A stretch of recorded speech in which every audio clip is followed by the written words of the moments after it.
Yes, good morning po, good afternoon. Ito ipapakita ko lang sa inyo yung isa sa building namin na nakanipol na at kinabitan ng nipple cap. Kung titignan nyo, yung mga manok ay hindi na gaanong basa pero nandun pa rin yung dumi niya dahil sa unang pag-install namin ng water line at bagong load din ng manok, so nadumihan agad sila. At yung ilalim niya ay medyo madumi, no? Siguro nandun yung manure na nahulog sa kanila. Pero itong water nipple cap, makaka-prevent yan para sa mga tubig na existing water na pagkainom nila ay hindi bumabagsak agad dun sa mga manok, no? Ang siguro ang challenges dito, maging challenge lang sa amin yung ganito, magkakaroon ng build up. Yan, magkakaroon build up ng dumi. So yun isa sa challenge namin na para maintain yung hygiene nila, no? At the same time, yung kanilang pag-inom ay drinking water, kung naglinis kami weekly ng aming tangke, so malilinisan din dapat yung mga nipple cap.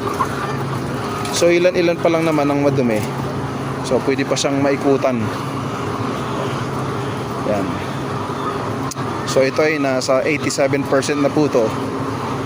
Siguro 87%. Kahapon ay nasa 85% kami.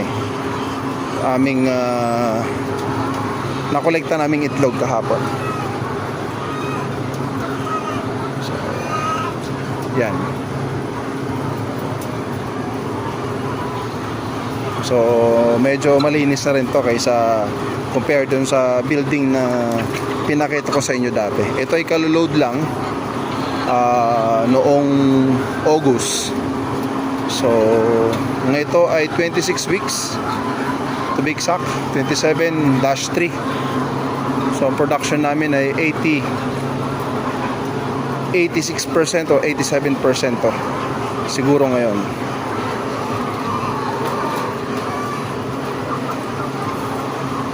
Yan, nagkaroon na ng morning collection.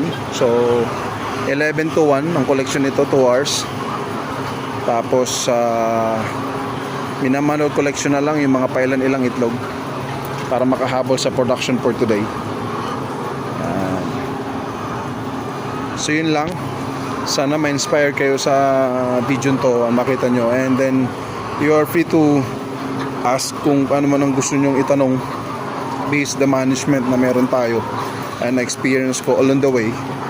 So ito siya, pero meron pa rin mga tigli-lima rito dahil sumobra ang manok namin.